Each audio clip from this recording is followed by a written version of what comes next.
කියනවා තමයි. මම කියනවා තමයි. ඔව්. මම කියනවා තමයි. අහගෙන ඉන්න. අඟට අමාරුයි. කියනකොට දැනෙනවා නේද? අපි දන්නව නේද අනේ මේ ඔබතුමාලගේ දේශපාලන ඇසිරීම පිළිබඳව පේනවනේ. ගැරන්ඩින්ට භූමිතල් ගැහුවා වගේ දඟලන්නේ. ගැරන්ඩින්ට භූමිතල් ගැහුවා වගේ කළු කතානායකතුමනි. පව්. අසරණයි. ඒ හින්දා ඔබතුමාලා දන්නවනම් පෙර දේශපාලනීකරණය වෙච්ච පොලිස්පතිවරුන්ට පොලිසියට කියපු කලදසාව ඔබතුමාලගේ පොලිස්පතිව අනාථ කරන්න එපා. මම කියන්නේ ඒක. ඔව් ඔයා තමයි කිව්වේ. හරි. ඕම කිය ඉන්න. 159ම විනෝද වෙන්න. ගරු නියෝජ්‍ය කතානායකතුමනි. ඕම තමයි.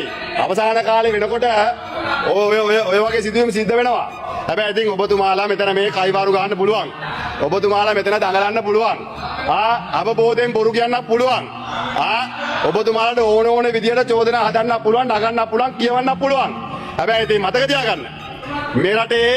මේ රටේ සමස්තයක් විදියට රාජ්‍ය යාන්ත්‍රණය විනාශ කිරීම තුළ මේ රටේ සමස්තයක් විදියට පොලිසිය සහ අධිකරණ පද්ධතිය කරන නියෝජ්‍ය කතාන්තර විනාශ කිරීම තුළ ඔබතුමාලා එක පැත්තකින් මේ රටේ වෛද්‍යවරුන්ට, නීතිඥවරුන්ට, ඉංජිනේරුවන්ට, රණවිරුවන්ට මඩ ගහලා ඔවුන්ගේ චරිත ඝාතනය කළා සමස්ත වෘත්තියම කඩාගෙන වටන දඟලනකොට මහන්සියෝ ලැජ්ජයි. නීතිඥවරු වාඩි වෙලා ඉන්නේ. නීතිඥවරු තමන්ගේ වෘත්තියට ගරහනවා. එහෙම කරනකොට ගන්න නියෝජ්‍ය කතානායකතුමනි සමස්තයක් විදියට රාජ්‍ය කඩන් වැටෙන එක නවත්තන්න බෑ.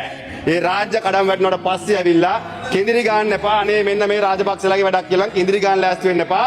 මොකද අපි ඔයාලා වගේ මේ පස්සේ දොරෙන් දුවන අය නෙවෙයි. මෙයාලා දන්නවා. ඔයාලා දන්නවනේ අපි ගැන. ඒ හින්දා ඒවට ලෑස්ති වෙන්න එපා. නියෝජ්‍ය කතානායක